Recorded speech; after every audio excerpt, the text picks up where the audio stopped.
জীবনে একবার হলেও দয়ার নবীর সঙ্গে স্বপ্ন যোগে দিদার নসিব করে দেন। ইয়া রব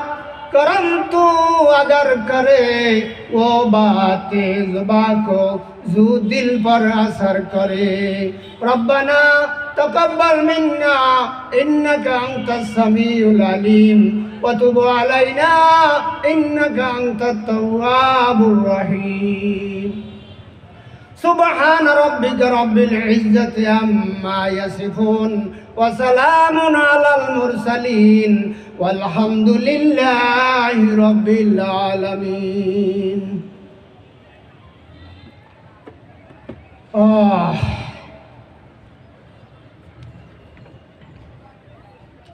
तकबीर में कलमा में नमाजों में अजाने,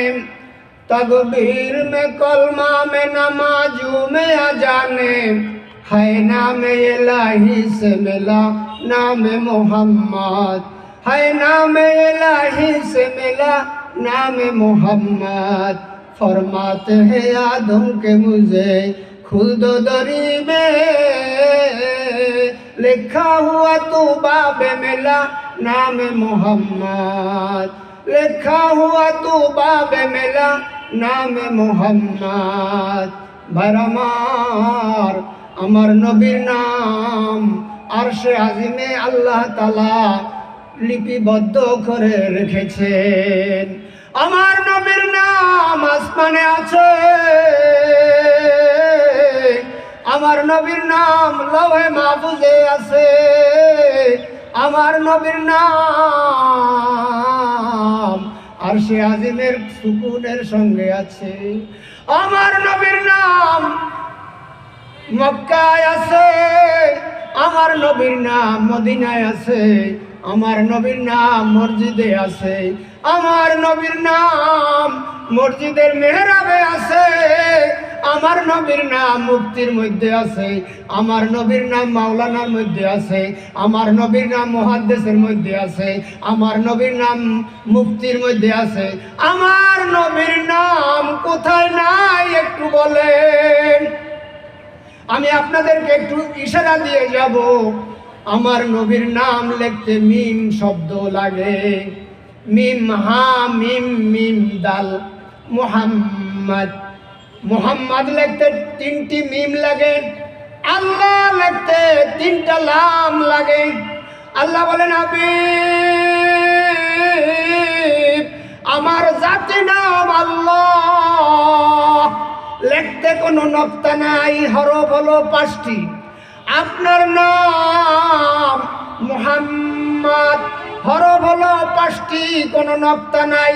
আমার নামে যেমন নক্তা নাই, আপনার নামেও কোনো নক্তা নাই। নবী গো আমি মসজিদ বানাইছি আপনার নামের প্রথম অক্ষর মিম লাগাইয়া,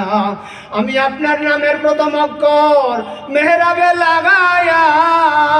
মেহরাবের দাম আমি বাড়াইছি। আপনার নামের প্রথম অক্ষর মিম লাগাইয়া আমি মুহাদ্দিসের দাম আমি বাড়াইছি। আমি আপনার নামের প্রথম অক্ষর মিম লাগাইয়া মুফতির দাম বাড়াইছি।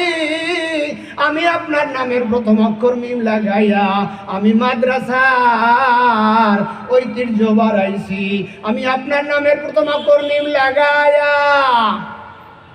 মুহাদ্দিসের দাম বাড়াইছি। আমি আপনার নামের প্রথম অক্ষর মিম লাগাইয়া মসজিদের দাম বাড়াইছি। ভাই আমার, আমি আপনার নামের প্রথম অক্ষর বাক্কা, বাক্কা প্রথম ছিল বাক্কা, বাক্কাকে বদলাইয়া দয়ার নবী যখন পদার্পণ করলেন হয়ে গেল মক্কা। আল্লাহ বলেন হাবিব আপনি যখন আগমন করলেন আমি বাক্কাকে বদলাইয়া আপনার নামের প্রথম অক্ষর মিম লাগাইয়া আমি আল্লাহ মক্কা বানাইছি। আমি যখন আপনাকে দেখলাম ইয়াসরিব শহরে চলে গেলেন, আপনার ওয়ারাফানা লাকা যিকরাক, আমি আপনার মর্যাদাকে আমি উঁচু করে দিয়েছি। আপনি যখন ইয়াসরিব শহরে চলে গেলেন আমি আল্লাহ ইয়াসরিবকে বদলাইয়া মদিনা বানাইছি। हो गल मा जतनी नियामत हाय तू, हो नेमत है तू सबसे बेहतर नेमत दीदार तू जन्नत दो ज़ुग से यारा क्या करो आरज़ू है मैं तुझे देखा करो आरज़ू है मैं तुझे देखा करो बारामार আমি এখন দয়ার নবীর শানে কিছু কথা বলবো তার আগে আলেমদের মর্যাদা সম্পর্কে কথা বলবো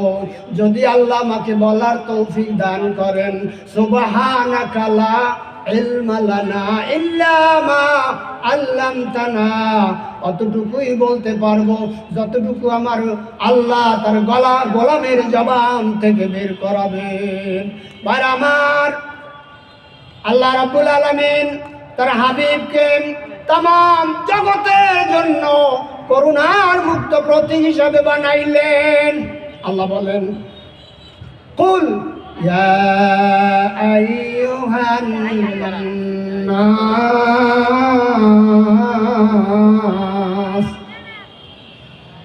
কুল ইয়া আইয়ুহান নাস ইন্নী রাসূলুল্লাহ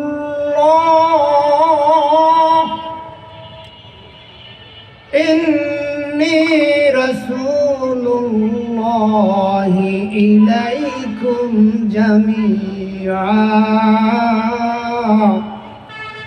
হে মানব মণ্ডলী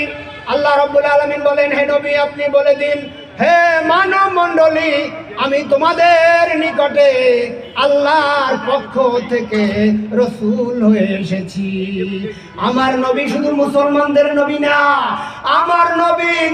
तमाम জানের সমস্ত মাখলুকাতের নবী আমার নবী গাছের নবী আমার নবী মাছের নবী আমার নবী পাহাড়ের নবী আমার নবী ফেরেশতাদের নবী আমার নবী জিনের নবী আমার নবী ফেরেশতাদের নবী আমাদের নবী নবীদের নবী আমার নবী আল্লাহর নবী আল্লাহ বলেন হাবিব ও হাবিব ওয়ালা সাউফা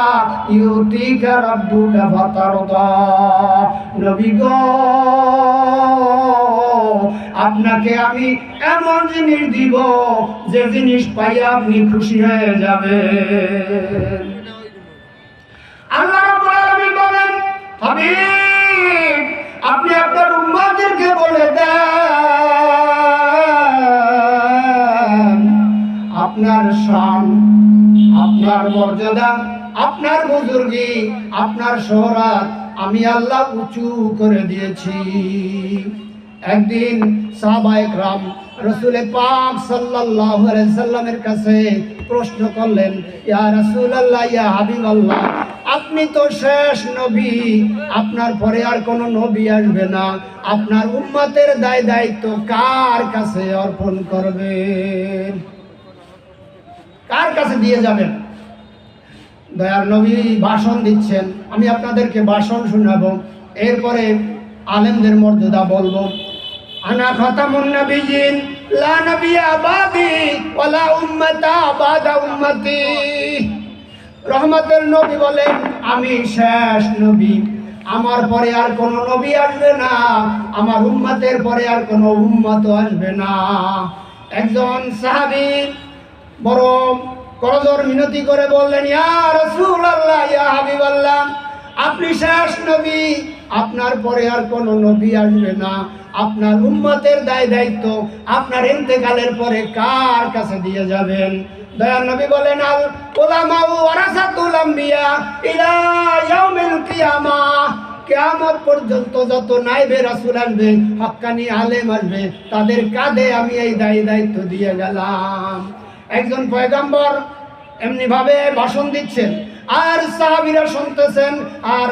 প্রশ্ন করতেছেন একজন সাহাবী বলতেছেন ইয়া রাসূলুল্লাহ ইয়া হাবিবাল্লাহ আমরা আপনাকে নজর করি আপনাকে তো দেখি